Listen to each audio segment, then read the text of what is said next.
Profiter au maximum de ce que l'on aime, c'est important, même si nous savons qu'un jour nos chemins se sépareront. Au sommaire de ce magazine sans tabou, le deuil. Comment le comprendre, le soulager, s'organiser et puis réapprendre à vivre sereinement.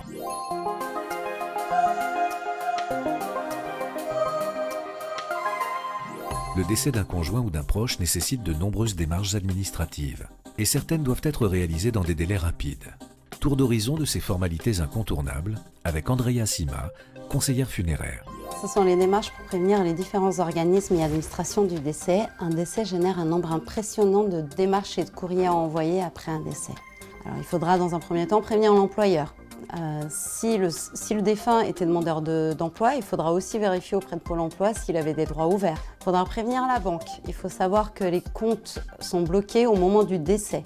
Seuls les comptes comportant la mention « ou », tels que monsieur ou madame, madame ou madame, restent actifs. Il faudra prévenir les impôts, la sécurité sociale, la caisse d'allocation familiale, prévenir aussi les différentes assurances, telles que les assurances vie, les assurances pour la voiture, pour la maison. Endeuillé, on n'a pas la tête à ça, trop de charges émotionnelles. Soit on est à l'aise avec l'administratif et effectivement on peut faire des recherches sur internet ou se servir d'un guide qui nous aura été remis justement pour nous aider dans ces démarches et on fait ses courriers soi-même. Soit on peut se reposer sur une entreprise spécialisée dans ces métiers qui nous aura été recommandée par le conseiller funéraire.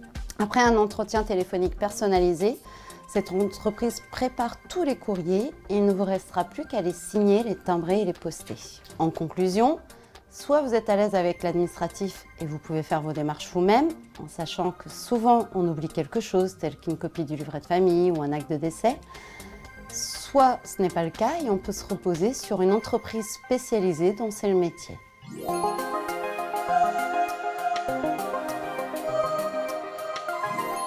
La perte d'un proche est un choc. Malgré la tristesse, il faut trouver l'énergie nécessaire pour organiser les obsèques. La première démarche est de se munir du certificat de décès établi par le médecin et de contacter les pompes funèbres. La famille dispose de 6 jours pour organiser les funérailles et peut comparer les devis avant de choisir l'opérateur funéraire. Si le défunt n'avait pas laissé ses dernières volontés, c'est à la famille de prendre des décisions parfois difficiles et de répondre à toutes les questions pour organiser les obsèques avec le conseiller funéraire. Transfert en chambre funéraire ou non, toilettes ou soins de présentation, cérémonie religieuse ou civile, inhumation ou crémation. Dans le cas d'une inhumation, dans quel cimetière est située la sépulture? Existe-t-il une concession? Quel type de monument choisir?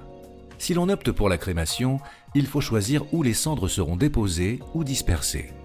Il faut aussi annoncer en parallèle le décès au moyen d'un faire-part et ou d'une annonce dans la presse locale. Enfin, se pose la question du financement des funérailles.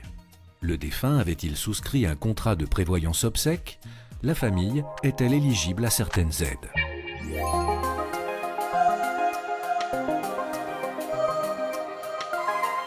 À quoi sert une sépulture et en quoi c'est important?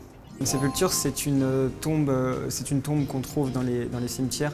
C'est un lieu de souvenir, un lieu de recueillement, un lieu d'apaisement. Ça fait partie du processus de deuil. C'est aussi l'occasion pour les familles de rendre un dernier hommage au défunt et surtout de laisser une trace du passage de ce défunt sur cette terre, notamment en y faisant graver son nom dans la pierre.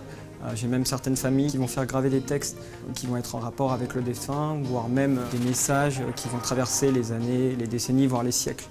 Alors on trouve divers types de monuments. Un monument cinéraire, donc ce sont des monuments de petite taille dans lesquels on va pouvoir accueillir des urnes, ou aussi des monuments plus traditionnels, des monuments funéraires dans lesquels on va pouvoir à la fois placer des urnes mais aussi des cercueils. Ça peut être des monuments simples que l'on va trouver dans nos catalogues, à des monuments beaucoup plus complexes dans la recherche de matériaux, dans les formes qui vont être plus élaborées, des monuments personnalisables en fait. Tout est possible en fonction du budget parce que c'est quelque chose qui vient par contre après l'organisation des obsèques. En conclusion, je pense que le monument funéraire est très important parce qu'encore une fois, c'est le socle de la famille et c'est un processus naturel de deuil. Alors que la crémation se développe, il est bon de savoir ce que dit la loi. Que deviennent les cendres du défunt? Où les déposer? Ou bien dans quel lieu les disperser? Y a-t-il des interdictions? Les réponses de Andrea Sima, conseillère funéraire. Après une crémation et non pas une incinération, les cendres sont recueillies dans une urne cinéraire qui sera munie d'une plaque d'identité comportant le nom, prénom, année de naissance et année de décès du défunt, ainsi que le nom du crématorium. Différentes possibilités existent, à savoir l'inhumation dans une sépulture familiale en compagnie des cercueils, même s'il n'y a plus de place. Nous pouvons aussi sceller une urne sur une pierre tombale.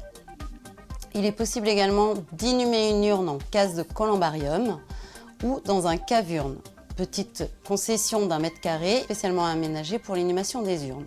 Il est possible aussi de disperser les cendres en jardin du souvenir, soit du crématorium, soit du cimetière. Pour une dispersion, il faudra faire une déclaration sur la commune du lieu de naissance du défunt. L'urne peut être gardée au crématorium pendant 1 an pour permettre le temps de la réflexion.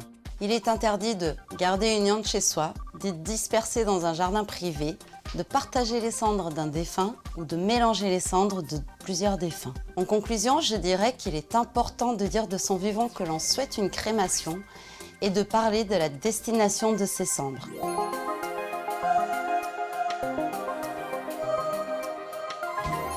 Lors d'un décès, vous devez faire face à de nombreux imprévus, dont le financement des obsèques. Différentes solutions existent. Si le compte du défunt est suffisamment alimenté, il est possible d'y prélever les frais d'obsèques dans la limite de 5 000 €. Si le solde du compte n'est pas suffisant, la personne en charge des obsèques doit participer. Différents organismes peuvent aider et verser une somme d'argent en fonction des situations et des circonstances du décès, comme la sécurité sociale, la Caisse nationale d'assurance vieillesse, le Centre communal d'action sociale pour les personnes démunies, la mutuelle, l'assurance de certaines cartes bancaires. La famille doit en faire rapidement la demande auprès de chaque organisme. Autre cas de figure, le défunt avait peut-être anticipé cette dépense et souscrit un contrat d'assurance obsèques. Différents contrats existent pour soulager les familles, de la simple réserve d'argent permettant de régler une partie de la facture au financement complet prévu d'après les volontés détaillées.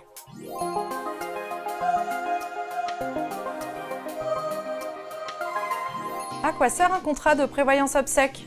Un contrat de prévoyance obsèques, ça permet d'organiser et de prévoir ses obsèques par avance, dans le respect de ses volontés, et ça permet également de soulager ses proches de cette organisation complexe et difficile. Alors tout dépend ce que l'on souhaite, soit organiser, financer ou organiser et financer. Si on le souhaite uniquement financer, là c'est un contrat au capital que l'on trouve chez les financiers, banque, assurance mutuelle, là on finance mais on n'organise rien. Soit on souhaite organisé. Dans ces cas-là, c'est un contrat que l'on trouve chez les professionnels dûment habilités. On collecte les volontés, c'est gratuit, mais là, rien n'est prévu au niveau du financement. Et si l'on souhaite organiser et financer, là, c'est un contrat en prestation que l'on trouve chez les pompes funèbres, donc les entreprises dûment habilitées. Là, on va tout orchestrer, l'organisation et le financement.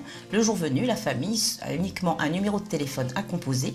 Tout est parfaitement orchestré, rien à financer. Les pièges à éviter, c'est surtout en tout premier que dans le contrat, il y ait une garantie assistance rapatriement mondiale. Il faut aussi veiller au délai de carence, parce que ça peut passer de 12 à 36 mois. Il faut faire attention également à la revalorisation du contrat pour pouvoir être capable de combler l'inflation. Donc il y a aujourd'hui des produits qui existent chez certains organismes qui garantissent que quel que soit le coût le jour venu, on ne réclamera rien à la famille au niveau des prestations funéraires. Donc également ce qu'il faut bien regarder, un point important, c'est le questionnaire médical, ce qu'on appelle l'attestation sur l'honneur de bonne santé. Ça peut être un piège, il faut faire très attention quand on signe les documents parce qu'on vous demande parfois d'attester sur l'honneur que vous êtes en bonne santé et que vous n'allez pas subir une intervention chirurgicale dans les 6 prochains mois. Mais le deuil, qu'est-ce que c'est concrètement et quelles en sont les différentes étapes? Les explications de Florence Desbancs, psychothérapeute. Le deuil, c'est un processus qui prend plus ou moins de temps en fonction de qui on est et qui comporte plusieurs étapes. Pour mieux le vivre, pour le comprendre, ça suppose de se rappeler justement que ça va se faire quoi qu'il advienne et que ça va passer par différentes étapes qui vont se passer dans un ordre différent en fonction de chacun. C'est une cicatrisation, exactement comme une cicatrisation physique. Même si je ne suis pas d'accord, mon corps va cicatriser plus ou moins proprement si je m'en occupe ou pas. Mon cœur va faire la même chose. Les étapes du deuil vont être différentes en fonction de chacun, il n'y a pas d'ordre spécifique. Simplement, on va alternativement passer par je vais bien, je vais moins bien, je vais bien, je vais moins bien. Et puis il va y avoir du rejet, du déni, parce qu'on ne veut pas accepter la situation, bien sûr, on ne peut pas, c'est scandaleux. Et puis il y a les phases de profonde dépression aussi, on va bien au-delà de la tristesse. Et puis finalement, ce qu'on appelle classiquement de l'acceptation, mais qui est plus une intériorisation, ce lien qui n'est plus à l'extérieur, devient à l'intérieur. L'idée, c'est d'avoir un maximum de relais autour, d'avoir des amis, la famille bien sûr, et puis au bout d'un moment, éventuellement des professionnels qui vont pouvoir prendre le temps justement de ces redites, de pouvoir vous laisser le temps de dire à quel point, même 1 an après, même 1 an et demi après, même 2 ans après, ça peut être encore compliqué.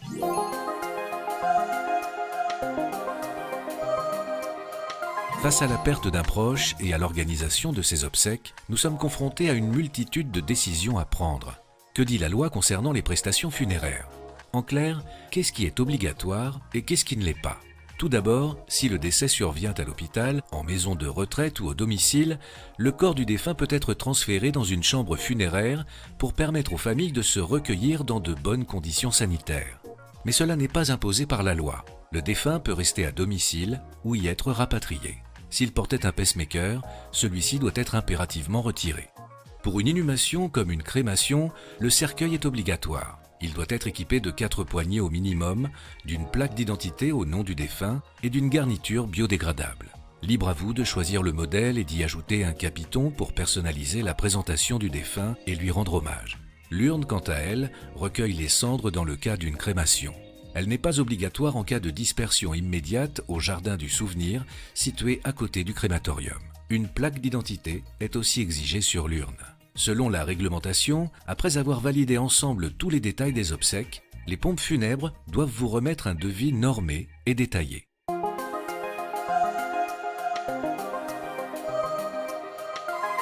On m'a parlé de soins de présentation et de conservation pour une personne décédée. C'est quoi exactement? Je préférerais que nous parlions de soins de présentation et d'hygiène puisqu'il s'agit uniquement d'une conservation temporaire. Les soins de présentation et d'hygiène consistent à réaliser une intervention physiologique et cosmétique sur les personnes décédées afin qu'elles puissent figurer auprès de leurs proches jusqu'au jour des funérailles. En effet, la technique utilisée ralentit le phénomène naturel de dégradation du corps. Il gomme au maximum les stigmates liés à la maladie ou celles émanant de morts violentes telles que des accidents. De fait, le défunt pourra être présenté dignement et paisiblement. Les endeuillés pourront donc se recueillir sereinement. La mise en représentation du défunt est essentielle dans le bon déroulement du travail de deuil. Elle permet d'accepter la perte et de ne pas rester bloqué dans la phase de déni. Les soins de présentation et d'hygiène ne sont pas obligatoires, sauf dans le cadre de rapatriement dans certains pays du monde. En conclusion, je dirais que ces soins ont une utilité sociale, psychologique et sanitaire, mais surtout ils permettent de pouvoir se souvenir.